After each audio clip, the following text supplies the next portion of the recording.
ভেনেজুয়েলার সঙ্গে যুক্তরাষ্ট্রের উত্তেজনা চরম মাত্রায় পৌঁছেছে। পরপর দুটি ঘটনা শেষ না হতেই আগুনের উত্তাপ আরও বাড়ালেন মার্কিন প্রেসিডেন্ট ডোনাল্ড ট্রাম্প। ভেনেজুয়েলায় আক্রমণে সক্ষম এমন ঘাঁটিতে F-35 যুদ্ধবিমান মোতায়েনের নির্দেশ দিয়েছেন তিনি। সংবাদ সংস্থাগুলোর তথ্য বলছে, ভেনেজুয়েলার ভিতরে সক্রিয় মাদক কার্টেলদের বিরুদ্ধে হামলার পরিকল্পনা বিবেচনা করা হচ্ছে।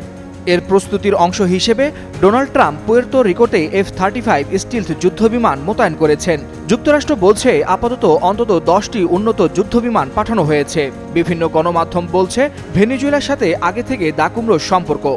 সেই মাত্রা দিন দিন আরও ভয়াবহ রূপ নিচ্ছে। পরিস্থিতি এখন যুদ্ধ পর্যায়ে পৌঁছেছে। ভেনেজুয়েলার প্রেসিডেন্ট নিকোলাস মাদুরো শুক্রবার যুক্তরাষ্ট্রকে ভেনেজুয়েলা এবং সমগ্র ল্যাটিন আমেরিকায় শাসন পরিবর্তনের পরিকল্পনা ভুলে যাওয়ার বার্তা দিয়েছে। মাদুরো বলছেন, যুক্তরাষ্ট্রের তাদের নিজেদের সার্বভৌমত্ব, শান্তির অধিকার এবং স্বাধীনতার প্রতি শ্রদ্ধাশীল হওয়া উচিত। আমি ট্রাম্পকে বলবো, ভেনেজুয়েলা সবসময় আলোচনা করতে এবং সংলাপে আগ্রহী।